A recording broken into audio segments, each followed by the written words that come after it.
Varicose veins కి సరైన చికిత్స కోసం సంప్రదించండి ఎవిస్ హాస్పిటల్.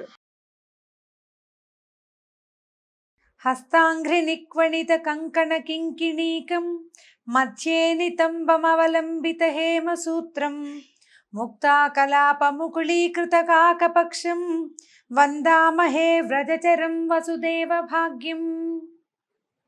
భాగవత కథాసుధ తరువాయి భాగానికి స్వాగతం. కువలయా పీడాన్ని సంహరించాడు కృష్ణుడు బలరామ ద్వితీయుడై. సంహరించిన తర్వాత ఏనుగు తాలూకు 2 దంతాల్ని పెరికి చెరోదంతాన్ని గదల్లాగా భుజానేసుకుని ఇద్దరు తమ వెనకాలన్న బంధుజనము గోపబాలుడితోటి కలిసి మల్ల యుద్ధం జరుగుతున్న రంగభూమిని ప్రవేశించారు. ఆ లోపలికి వెళ్ళారు.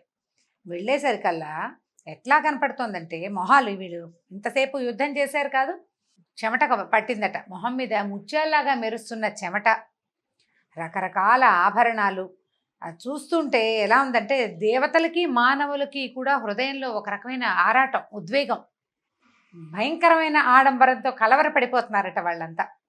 మల్లె మధ్య రంగంలో లోపలికి ఆ రంగంలోకి ప్రవేశిస్తే బలరామ ద్వితీయుడుగా ఉన్నటువంటి మధుసూదనుడైన కృష్ణుడు రౌద్రంగా కనపడుతున్నాడు. మల్లురు అమ్మో వీడు చండ ప్రచండుడురా అనిపించేస్తున్నాడు మల్లురకి.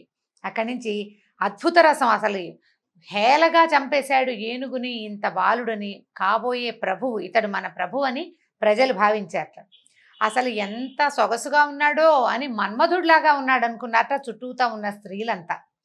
అక్కడి నుంచి భయానక రసంతో కంసుడికి నా మృత్యువు వీడే వచ్చేశాడు నా దగ్గరికి అని అనిపించేలాగా కనిపించాడు.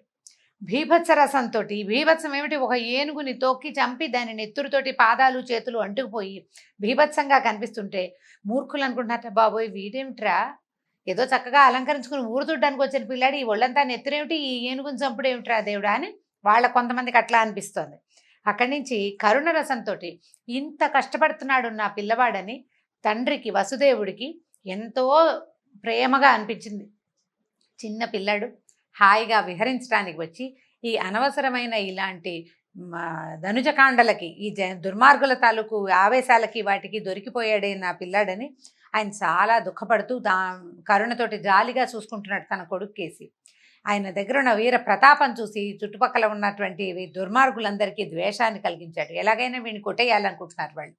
హాస్యరసంతో ఈ ఏనుగుని కొట్టి దాన్ని తొక్కి దాన్ని తోకపుచ్చుకుని విసిరేసి ఆ దంతాలు లాగేస్తే గోపకులందరికీ వాళ్ళకి మా కులదీపకుడు హాస్యరసంలాగా భాషించింది. వాళ్ళకి సరదా వచ్చింది. పిల్లలకేముంది, ఆయన ఎన్నిటినో చంపేశాడు, దాన్ని కొట్టి దీన్ని కొట్టి ప్రతిదాన్ని కొడతాడు. ఆ కొట్టిన దాన్ని చూసేసరికి మిగిలిన వాళ్ళకి దెబ్బలు తినేవాళ్ళకి బాధగా ఉంటుంది, కానీ చూసే వాళ్ళకి వినోదంగానే ఉంటుంది. ప్రేమరసంతో చుట్టాలకి భగవంతుడుగాను, శాంతరసంతో యోగిజనులకు పరబ్రహ్మస్వరూపంగా నవరసాలు భాషించేలాగా ప్రచండమైన సౌందర్య స్వరూపంతో కనపడుతున్నాడట. లోపలికి వచ్చేసరికల్లా ఆ సమయంలో ఇతను కంసుడు వెనక్కి దీర్ఘంగా చూస్తున్నాడు. చచ్చిపడి ఉన్న నడగొండ లాంటి కువలయా పీడాన్ని అక్కడి నుంచి నడిచొస్తున్నారు ఇద్దరు. ఎట్లా ఉన్నారు, ఒక తెల్లగా మెరిసిపోతున్నట్టు బంగారపు రంగులో మెరిసిపోతూ నల్లటి బట్ట కట్టుకున్నవాడు ఒకడు, నల్లగా మెరిసిపోతూ పచ్చటి బట్ట కట్టుకున్నవాడు ఒకడు. ఆ 2 స్వరూపాలని చూసేసరికల్లా కంసుడికి బెదురు అదురు వచ్చేసింది లోపల. ఏం చేయాలి, కింకర్తవ్యతా మూఢుడుగా ఉన్నాడు, ఏం చేయాలో తెలియటం లేదట. అయితే ఎట్లా ఉన్నారు వీళ్ళు చూడ్డానికి, చక్కగా ధైర్యంగా సాహసంగా కనపడుతున్నారు. వస్త్రాలు పువ్వుల దండలు మంచి మంచివి చక్కగా ధరించి మంచి నగలు వేసుకుని అందంగానూ కనపడుతున్నారు. ప్రతి వాళ్ళకి ఆనందం కలిగించేలాగా కనపడుతుంటే ఆ చుట్టూతా ఎవరైతే ఈ మల్ల యుద్ధానికి చేరారో అంటే ప్రజలందరూ ఎవరి మరణాన్ని చూస్తారని భావించి కంసుడు ఇలా పెద్దగా రంగస్థలాన్ని ఏర్పరిచాడో అక్కడ చేరిన జనమంతా కళ్ళకి తనివి తీరా ఆ కళ్ళకి పూర్తి సార్థకత లభించేంత ఆనందంగా ఈ రాజకుమారులు ఇద్దరిని, గోపకుమారులు ఇద్దరిని చూస్తూ ఉండిపోయారట. ఎట్లా ఉన్నారంటే ఒక్కొక్కళ్ళైతే ముట్టుకుని కావలించేసుకునేలాగా కనపడుతున్నారు, దగ్గరకు వచ్చేసి మీద పడి హగ్ చేసుకునేలాగా ఉన్నారనమాట. ప్రతి వాళ్ళు ఆనందం పట్టలేకుండా ఉన్నారు. ఏమనుకున్నారంటే విష్ణువు తన తేజో విలాసంతో ఈ భూమిని కాపాడడం కోసం వసుదేవుడి ఇంట్లో పుట్టాడు. బ్రహ్మస్వరూపుడు ఇతను, ఈయంతో ఉన్నవాడు బ్రహ్మస్వరూపుడు. ఇద్దరు బ్రహ్మస్వరూపుడు. వీళ్ళని చిన్నపిల్లలు అనుకోవడానికి వీల్లేదు. భగవంతుడు పసిబాలకుడైతే ఏమిటి, ఆయన తేజో విలాసం శక్తి ఎక్కడికి వెళ్ళిపోతాయి, బ్రహ్మస్వరూపుడు ఇతను అని భావిస్తున్నారు. అట్లా చూస్తూ ఉండిపోయారు ప్రతి వాళ్ళు. ఎంత అందంగా ఉన్నాడో ఇవాళంతా చెప్పుకుంటున్నారట. ఎట్లా ఉన్నాడో చూడు, ఒక మంగళకరమైన అవయవ సౌష్ఠవం, నడిలాల లాంటి కళ్ళు, అంటే తామరాల లాంటి కళ్ళు, గొప్ప తేజస్సు, దిగ్గజేంద్రంలాగా ఉన్నట్టు. అంటే ఈ మనం అష్టదిగ్గజాల సంగతి చెప్తాం. 8 ఏనుగులు భూమిని పైకి పట్టి ఆపుతాయట, నీళ్ళలో సముద్రంలో పడిపోకుండా. ఆ వాటితో సమానంగా ఉన్నాడు, ఏనుగులాగా ఉన్నాడంటే ఏనుగు అనగానే అదేదో పెద్ద ఆకారంగా ఊహించుకోకూడదు, గాంభీర్యానికి చెప్తారు ఏనుగుని.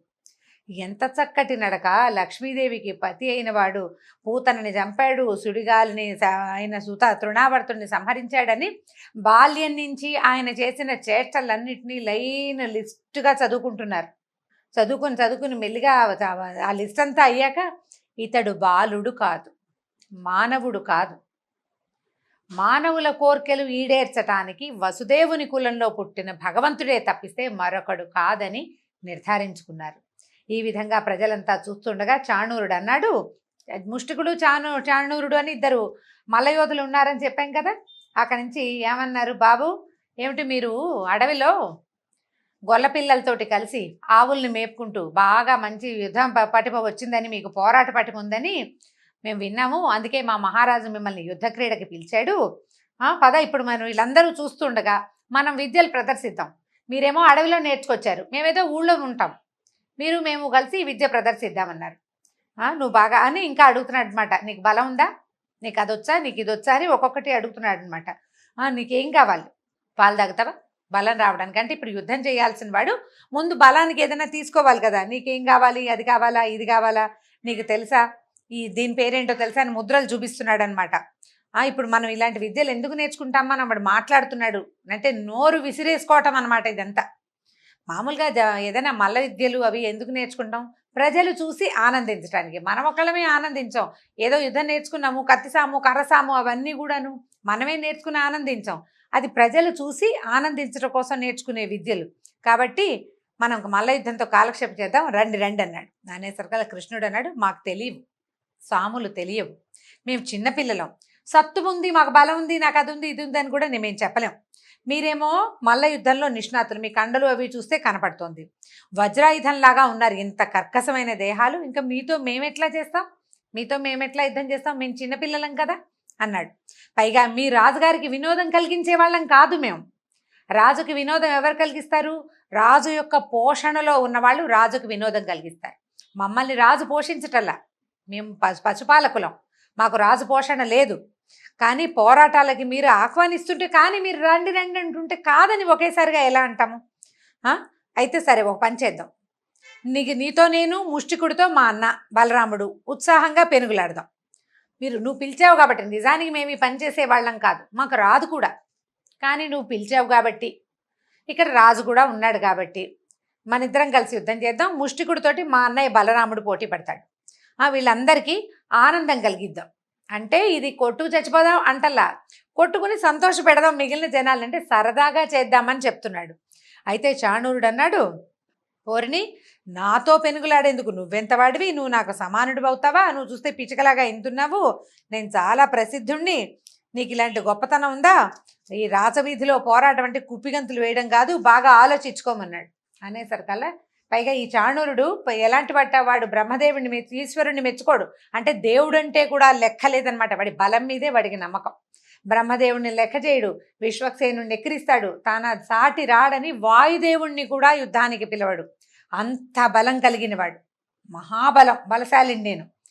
యుద్ధానికి రేపు మాపనం పిలిస్తే వచ్చేస్తాడనమాట. ఇట్లా జగజ్జెట్టినైన చాణూరుణ్ణైన నేను ఒక గొల్లకు చిన్న కుర్రవాడితోటి, అంటే గొల్ల అనగానే మీరు కులాలకి పోవద్దండి, ఇంతకుముందు కూడా చెప్పుకున్నాం మనం, భాగవతంలో ఈ పదాలు వినపడుతూ ఉంటాయి. ఎందుకంటే గోవులని పాలించేవాళ్ళు అని అర్థం. వీళ్ళు సుక్షత్రియులే, చాతుర్వర్ణ్యంలో 4వ వర్ణానికి చెందిన వాళ్ళుగా వీళ్ళని చెప్పలేదు. శ్రీమద్ భాగవతంలో కానీ మహాభారతంలో కానీ చెప్పలేదు. వీళ్ళు గోవుల్ని పాలిస్తారు, కానీ చక్కగా వీళ్ళకి యజ్ఞోపవీతాలు అవి కూడా ఉంటాయి. కృష్ణుడికి ఉపనయనం చేసినట్టు స్పష్టంగా వ్యాస భాగవతంలోనే చెప్పబడింది.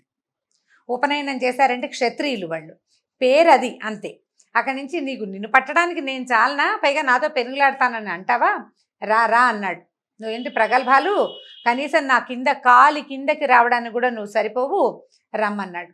అనేసరికల్లా సరే బాగానే ఉంది కదా, బాగుంది, దానికి రెడీగా ఉన్నాడు. బాగా సిద్ధపడ్డారనమాట. పిలుస్తూ ఉన్నాడు. పిలుస్తుండేసరికల్లా ఏం చేశాడు, ఈ పిలిచివాడు మామూలుగా మల్ల యోధులు సాధారణంగా నిలబడితే కొంచెం పెద్దగా కనిపిస్తారు. అదే వాళ్ళు గట్టిగా గాలి కుంభించి జబ్బలు పొంగిచ్చేసరికల్లా ఇట్లా పెద్దగా విశాలంగా కనపడతారు. బాడీ బిల్డర్స్ చేస్తుంటారు కదా, సుమారుగా ఉంటారు. వాడు గాలి బంధించేసరికల్లా ఛాతీ పైకి ఉప్పెంగుతుంది, జబ్బల కండలన్నీ నరాలన్నీ తేలి ఒక వేరే షేప్లో కనిపిస్తుంటాయి. ఒక్కసారి శరీరాన్ని కుంభించట గట్టిగా పలికి గట్టిగా గాలి లోపల తీసుకుని భుజాలు చేతులు విదిలించాడు. విదిలిస్తే ఎలా ఉన్నాడంటే భయమేసేలాగా ఉన్నట్టండి. ఎంత భయం వేస్తుందంటే ప్రళయకాలంలో యమధర్మరాజు కోరల్లాగా ప్రకాశించినట్టు అతని కోర మీసాలట, అక్కడి నుంచి పొడుగు దిగ్గజాల తొండాలకు సమానమైన చేతులుట. వాడిని చూస్తేనే ప్రజలు అమ్మ బాబోయ్ వణికిపోతున్నారు వాళ్ళంతా. వీడు ఇంత కండల వీరుడు, ఈ పసిబాలుడు ఏం చేస్తాడు ఆ వీడితోటి అని పైకి అట్లా అనిపిస్తుంది. మళ్ళీ లోపల అనిపిస్తుంది వాడి బలం ఏమిటి, వాడిది ఒక బలమా, అసలు ఆ బలం ఎవడిచ్చాడు వీడికి, ఆ బలం ఎవడైతే వీడికి ఇచ్చాడో ఆ బలిమి ఇచ్చిన దేవుడే ఎదురుగుండా నిలబడితే తెలుసుకోకుండా మృత్యువుని కావలించుకోవడానికి వెళ్తున్న వాడిలాగా ఈ చాణూరుడు ఇట్లా వెళ్తున్నాడు ఏమిటా అని లోపల భావిస్తున్నారు జనమంతా. చూడలేకపోతున్నారు. వాళ్ళకి ఎట్లా ఉందంటే ఓ పక్కన బెంగగా ఉంది, అయ్యో పిల్లాడే అనిపించేస్తోంది. రెండో పక్కన లోపల ఏమనిపిస్తోంది, వీడు పిల్లవాడు కాదు పిడుగు భగవంతుడు, వాడి పీచ వండుస్తాడని భావిస్తున్నారు. అక్కడి నుంచి మిక్కిలి పూనికతోటి ఇలా రెడీగా వచ్చేసాడనమాట. ఏం చేశాడు, ఈయన కూడా భుజాలు అప్పలిచ్చాడు. కృష్ణుడు కూడా అంటే భుజము అప్పలించడం అంటే గట్టిగా గాలి పీల్చి చేతులు బిగించాడనమాట. బిగించి పెద్దగా సింహనాదం చేసేట. ఆ సింహనాదానికి ఎట్లాంటి శబ్దం అంటే మామూలుగా లేదు, మొత్తం రంగస్థలం అంతా అదిరిపోయిందట. జట్టి మీదకి ఉరికాడు, అతని మీదకి, ఈ ఎవరి అవతల వాడు చాణూరుడి మీదకి ఉరికేసరికల్లా ఎట్లా ఉందంటే ఏనుగుతో సింహంతో కొండతోటి ఢీకొంటున్నట్లుగా ఉంది. రెండు కార్చిచ్చులు తమ జ్వాలలతోటి రెండు కార్చిచ్చులు కలిసి కొట్టుకుంటున్నట్టుగా కనపడుతుందట. మహామేఘాలు తమ మీద పరస్పరం పిడుగులు విసురుకుంటున్నట్టుగా చేతులు ఒకళ్ళ మీద ఒకళ్ళు విసిరేస్తున్నారు. ఇక హరి ఇంతలో ఏం చేశాడు, ఇంకా అట్లా తిరిగారు. ఒక 5-10 నిమిషాలు వినోదంగానే ఉంది, ఏదో వేడుకగా జరుగుతుంది. అంతలో విజృంభించి ఏం చేశాడు, జట్టిని మెట్టి గట్టిగా లాగి నేలకి లాగేసేట. అయితే నేలకి లాగిన వాడు మళ్ళీ లేచాడు. వాడు కింద పడ్డవాడు, రాక్షసులు కూడా కింద పడ్డాడో వాడు ఇంకా విజృంభించి వస్తాడు. వీళ్ళు కూడా అంతే, ఈ పడినవాడు మళ్ళీ విజృంభించి పైకి లేచాడు.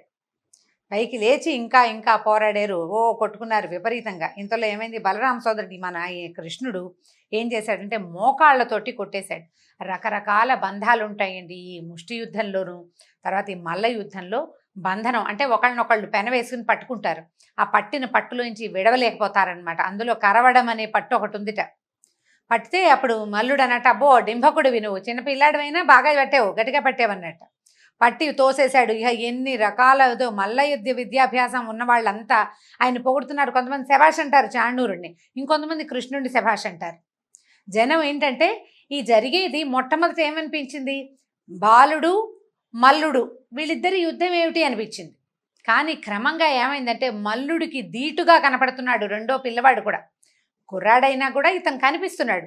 దాంతో ఆటలోకి నిమగ్నమైపోయారు ప్రేక్షకులంతా. ఏ పట్టు లాగు, పడే లాగాలి ఎట్లాగే అంతే అలా మాట్లాడుతున్నారు. అంటే ఆటలో ఇమ్మర్స్ అయిపోయింది మొత్తం ప్రేక్షక లోకం అంతా. వాళ్ళకి అప్పటిదాకా ఉన్న పిల్లవాడన్న భావన పోయింది. వాడు పిల్లవాడు కాదు అక్కడ ఉన్నవాడు. ఆ మల్లుడు ఎంతున్నాడో వాడికి ధీటైన వాడే రెండో వాడు కూడాను. ఉత్సాహంగా ఆటలోకి జొరబడిపోయారు. ఈ జొరబడగా కొట్టుకున్నారు. చివరికి ఏం చేశాడు, లాగి నేల మీదకి తోసేశాడు. తోసిన తర్వాత ఒక్క ఎగురు పైకి ఎగిరి, అది ఎట్లా ఉందంటే పంచ ఎగిరినట్టుగా కనపడుతుంది. అతను పసుపచ్చటి బట్ట కట్టుకున్నాడు. మనిషి ఎగిరినట్టు తెలియలేదట. మనిషి కుంభిస్తున్నట్టు పైకి ఎగురుతున్నట్టుగా తోచలేదు. ఒక్కసారి కిందకి దూకి మోకాలుతోటి అతని హృదయ భాగం మీద నొక్కేశాడు. ఎప్పుడైతే కృష్ణుడి పాదము మోకాలు తగిలినాయో ఇక ఊపిరి ఆడలేదు చాణూరుడికి. పిచ్చి కేక పెట్టాడట. ఎంత కేకంటే మామూలుగా లేదు. ఇంతలో ఇక్కడ ఈ ముష్టికుడు బలరాముడు ఇందుకు తీసిపోతగా ఏమీ లేరు. వాళ్ళు అంతకంటే బలరాముడు కృష్ణుడి కంటే బలశాలిగా కనపడతాడు. కృష్ణుడు ఒక్క రవ్వ నాజుగ్గా కనిపిస్తాడు చూడ్డానికి. చిన్నపిల్లవాడు కాదు, అన్నా తమ్ముడికి చిన్న తేడా ఉంటుంది. అయినా కూడా కృష్ణుడు బలశాలిగా ఇప్పుడు కనపడుతున్నాడు. ఇంతకుముందు ఈ ముష్టికుడు చాణూరుడు ఎంతవాడో ముష్టికుడు కూడా అంతవాడే. పైగా వాడు చాణూరుడు మాటలవాడు, పుష్టికుడికి మాటలేం లేవు, చేతలే అన్ని, యుద్ధమే అతని పని. ఈ ఎదురుగుండా ఉన్నవాడు బాలుడని కానీ ఇంకోటని కానీ లేదు, వీళ్ళు రాక్షసాంతకులు, వీళ్ళని అంతం చేయాలి, అదే పాయింట్. అక్కడి నుంచి వాళ్ళిద్దరూ కూడా ఇలాగే ఒకళ్ళనొకళ్ళు పట్టుకుంటూ రెండు మబ్బులు, రెండు మేఘాలు ఒకదాన్నొకటి తోసుకుంటున్నట్టుగా, రెండు ఏనుగులు ఒకే ఒకదానితో ఒకటి యుద్ధం చేస్తున్నట్టుగా భాషించేలాగా విపరీతమైన యుద్ధం జరిగింది. ప్రజలంతా మాట లోపల లోపల అంటే ఆటలోకి, ఆ క్రీడలోకి, అంటే ఇది సాహస క్రీడలు కదా, మల్ల యుద్ధాలు, తర్వాత ఈ రెజ్లింగ్ పోటీలు లాంటివి చూస్తే ఏంటంటే దానికి ఒక ప్రత్యేకమైన గుండెకాయ కావాలి. ఏదో పాటలు పద్యాలు కాదు కదా, ఒకళ్ళనొకళ్ళు హింసించుకోవటం. ఎవడు ఏ క్షణాన పట్టుదప్పి మరణిస్తాడో ఏమవుతాడో తెలియదు. నిజానికి చంపటం క్రీడలో భాగం కాదు, కాకపోతే చాలా గట్టి దెబ్బలు తగులుతాయి, మొహాలు వాచిపోతాయి, దెబ్బలు కందిపోతాయి, మనుషులు మూలుగుతూ ఉంటారు, నేల మీదకి పడిపోతారు. అంత కొండలాగా ఉన్నవాడు ఎగిరి ఢామని నేల మీద పడేసరికి గుండె గుబేలమంటుంది. బక్క గుండెల వాళ్ళకి గుండె అయిపోతుంది భయానికి. ఈ ఆట చూడడం కూడా ఒక ప్రత్యేకమైన కళే. దానికి ఎలా అయిపోయారంటే, పువ్వుల్లాగా ఉన్న పిల్లలతోటి ఇట్లాగా వజ్రంలాగా, పర్వతాల్లాగా కఠోరంగా ఉన్న ఈ మల్లుడితోటి యుద్ధం చేయిస్తూ, ఏమిటి వీడి రాజు వినోదం చూస్తున్నాడు. ఎంత పిల్లలు తెలివిగా చేస్తున్నప్పటికీ యుద్ధం, ఇదేమి వినోదం? ఎక్కడైనా ఇలాంటి దుర్మార్గం విన్నావా? పిల్లలతోటి మల్లురికి యుద్ధం ఏమిటి, ఎక్కడా లేని విడ్డూరం అని వాళ్ళకి ఎట్లా ఉందంటే నిట్టూర్పులు విడిచేస్తున్నారు. అయ్యో అయ్యో మేము చూడలేమనుకుంటారు, కానీ చూడకుండా ఉండలేకపోతారు. పట్టు అంతే, పడే విసిరై అంటున్నారు. అంటూ లోపల బెంగగా ఉంది. అంటే మానవత్వపు వాసనలు కొన్ని వస్తూ మధ్యలో క్రీడా వినోదం కూడా జరిగిపోతుందన్నమాట. సభాసదులు చూస్తున్నారు కానీ ఈ పిల్లలకి ఈ మల్లురికి మ్యాచింగ్ కుదరలేదని రాజుకు చెప్పలేరు. ఎందుకంటే రాజు కడు దుర్మార్గుడు. చెప్పితే చాలా కష్టం, చెప్పకపోతే ఈ పిల్లలకి ఏదైనా అయితే ఎంత తప్పు. ఎప్పుడు ఏం చేయాలి? యుద్ధాలకి సమానమైన వాళ్ళ మధ్య యుద్ధం, వెయిట్ చూస్తారు, సమానమైన బరువు ఉన్న వాళ్ళతోటే యుద్ధం, ఒకళ్ళనొకళ్ళు పోటీ చేయిస్తారు. పిల్లలు చూస్తే 15 ఏళ్ళు కూడా లేని పిల్లలు, చిన్న పిల్లలు, వాళ్ళేమో జగజ్జెట్టిలు, జగద్విఖ్యాతి చెందిన మల్లయోధులు. ఏం చెయ్యాలో తెలియటం లేదు అసలు. ఏమనాలి? ఓ పక్కనేమో ఈ పిల్లల సౌందర్యం పట్ల విపరీతమైన మోహాతిశయం కలుగుతోంది ప్రజలందరికీ. ఎట్లా అసలు, అయ్యో ఇలా చేసామే, మనం పిలిపించి, ఈ రాజు పిలిపిస్తే మనం ఒప్పుకున్నాము, ఊళ్ళో తిరుగుతుంటే అందరం ఆ వస్తువులు ఈ వస్తువులు ఇచ్చి గౌరవించాము, మేడల మీద నిలబడి చూసాము, నాయనా వెళ్ళిపోండి వీడు దుర్మార్గుడని చెప్పలేకపోయాము, పొరపాటు చేశాము, ఇప్పుడు ఇది జరుగుతుంది, జరుగుతున్న దాన్ని చూడాల్సి వస్తుంది. ఈ పాపి దుర్మార్గుడైన ఈ రాజకులంలో రాజు దగ్గర పుట్టకుండా మనం కూడా అడవిలో ఏ వెదురు పుల్లై పుట్టినా కూడా ఈ పిల్లాడు మనని కూడా ఊదేవాడు కదా, కనీసం ఊదటం కోసం వెతుక్కునే వేణువులను వెతికేటప్పుడు మన్ని కూడా ముట్టుకునేవాడు కదా. ఆ చెట్టో పుట్టో అయ్యుంటే ఎంత బాగుండేది. పిల్లవాడిని కంటితో చూస్తూ, ఆ కృష్ణుణ్ణి కంటితో చూస్తూ ఆయనతోటి మమేకంగా ఉండలేక ఈ మరణాసన్నమైనటువంటి ఇటువంటి ఒక మృత్యు క్రీడని చూడవలసి వస్తోందని ప్రజలు గగ్గోలెత్తిపోయారు. మల్లగుంతాలు పడిపోతున్నారు, లోపల ఏడ్చేస్తున్నారు. వాళ్ళల్లో వాళ్ళు చెప్పుకుంటున్నారు, రాజుకి చెప్పలేకపోతున్నారు, వాళ్ళని వారించలేకపోతున్నారు. ఎంత దుఃఖము, ఎంత కష్టమో, ఎంత సంతోషమో, ఎన్ని రకాల భావాలతోటో సతమతమైపోతూ ఉన్నారట. సరే, క్రమంగా ఏంది ఇది సభ, కొంతమందికి వెళ్ళిపోదామనిపించేస్తుంది. బయటికి వెళితే ఏమంటాడో రాజు. సభల్లో ఇంక అట్లా వెళ్ళకూడదు, సభా మర్యాద కాదు. దాంతో ఇక ఏం చేయాలో తెలియక, సరే ఇంక చేసేదేముంది, వీళ్ళిద్దరిలో ఎవరో ఒకళ్ళు ఓడి ఒకళ్ళు గెలిస్తే న్యాయమో అన్యాయమో ఎవడో ఒకడు నుంచుంటాడు అక్కడ జడ్జి లాంటి వాడు అన్యాయంగా చెప్తే ఆ పాపం వాడికి తప్పదు. కాకపోతే ఈ సందట్లో పిల్లలకి ఏదైనా అయితే అని అనిపిస్తుంది అనమాట. ఈ విధంగా ఎంత బాధపడిపోయారంటే, మహాబాధపడుతుండగా ఇంతలో ఏమైంది, వీళ్ళంతా లోపల కుందుకుట్లాడుకుంటున్నారనమాట. ఏం చేయాలో తెలియటం లేదు పాపం వాళ్ళకి. ఎలా ఉందంటే, గోవర్ధనగిరిని ఎత్తినటువంటి కృష్ణుడికి చాణూరుడు ధైర్యం చెడి లోబడిపోయాడు. చాలాసేపు ప్రతాపవంతంగా యుద్ధం చేశాడు చాణూరుడు. అతనికి తెలుస్తోంది ఈ సన్నగా నాజుగ్గా మెరిసిపోతూ చక్కగా బట్టలు నగలు వేసుకుని ధరించిన పిల్లాడు వీడు పిల్లవాడు కాదని, వీడిలో ఒక ప్రచండమైన శక్తి ఉందని, తన వల్ల కావటం లేదని తెలిసిపోయింది. మొదట కాసేపు పోటీ ఇచ్చాక క్రమంగా చల్లబడిపోయాడు. ఈ చల్లబడి ఎట్లా అయ్యాడు, చివరికి అయినా కూడా ఒక దెబ్బ, అంటే ట్రై చేయాలి కదా చివరి దాకా. ఈ ట్రై చేస్తూ ఒక దెబ్బ కొట్టాడు, ఈ దెబ్బ కొట్టడానికి ట్రై చేశాడు. ఏం చేసినా సరే వీడు దెబ్బలు కొడుతుంటే ఎలా ఉందంటే ఏనుగు మీద పూలదండేసినట్టుగా ఉంది కృష్ణుడి మీద ఇతను కొట్టే దెబ్బలు. పువ్వులు పెట్టి ఓ పెద్ద దండ మాత్రం విసిరితే ఏనుగుకి ఏం తగులుతుంది? కృష్ణుడికి ఒక్క దెబ్బ కూడా తగలటల్లా. అతను విసిరేది క్రమంగా మెడ పట్టుకుని ఏం చేశాడు, చేతులు పట్టుకున్నాడు. మొదట గీర గీర తిప్పి అతని కృష్ణుడికి చాలా క్రియల్లో ఇదే కనిపిస్తుంది. ఆవు దూడల్ని 2 కాళ్ళు ఎత్తి నేలకేసి కొడతాడు, గాడిదల్ని కాళ్ళేసి కొట్టేస్తాడు, ఏనుగును కూడా తోక పట్టుకుని పడేసేసాడు, విసిరేసాడు కిందకి. అట్లా ఏం చేశాడు, చేతులు పుచ్చుకుని గీర గీర గీర తిప్పేసేసాడు, తిప్పి నేలకేసి కొట్టేశాడు. ఈ కింద పడిపోగానే నోట్లోంచి నెత్తురు కారుతూ చాణూరుడు మరణించాడట. అక్కడి నుంచి అందరూ ఆహా శభాష్ శభాష్ అంటూ ఉండగా ఈ బలరాముడు కూడా ముష్టికుణ్ణి అలాగే 2 చేతులు, బాగుంది ఈ ఐడియా, ఈయన కూడా అదే వచ్చు, మెడ చుట్టూతా కాళ్ళేసి నలిపి చంపేయటం వచ్చు బలరాముడికి, చేతులు పుచ్చుకుని విసిరేయటం అతనికి వచ్చు. తమ్ముడు ఏం చేశాడో చూసి ఈయన కూడా ఏం చేశాడు, ఆ ముష్టికుణ్ణి 2 చేతులు పుచ్చుకుని గీర గీర గీర తిప్పుతుంటే వణికిపోయారట ప్రజలు. ఆ తిప్పుతున్న వాడు మనిషిలాగా పిల్లవాడిలాగా కనిపించలా, భయం వేసేసిందనమాట. అక్కడి నుంచి ఏం చేశాడు, పడేసి కింద కొట్టేశారు కల్లా. చాణూరుడు ముష్టికుడు కింద పడిపోగానే రెడీగా ఉన్నారు కంసుడి సేన. ఏదైనా తేడా వస్తే ఈ పిల్లల్ని అణిచేయాలి అని భయం వేసింది వాళ్ళకి, భయపడిపోయారనమాట, ఏదో జరిగిపోతోందని. ఈ తగిలేశారు కల్లా ఇక మహావృక్షం కింద పడ్డట్టుగా ముష్టికుడు కింద పడిపోయాడు. కింద పడిపోతే ఒక దెబ్బ కొట్టాడు, ఊరుకోలేదు. మళ్ళీ బలభద్రుడు ఒక మొహం మీద ఒక గట్టి పిడికిలి పోటుతోటి కొట్టి ముష్టికుడిని సంహరించాడు. ఈ రకంగా చాణూరుడు ముష్టికుడు కేవలం గోపాలకుల సంతానమే, వీళ్ళ వల్ల ఏమీ కాదని భావించినటువంటి రాజెందుకో వీళ్ళని ఎక్కువ చేస్తున్నాడని భావించారు చాణూరుడు ముష్టికుడు.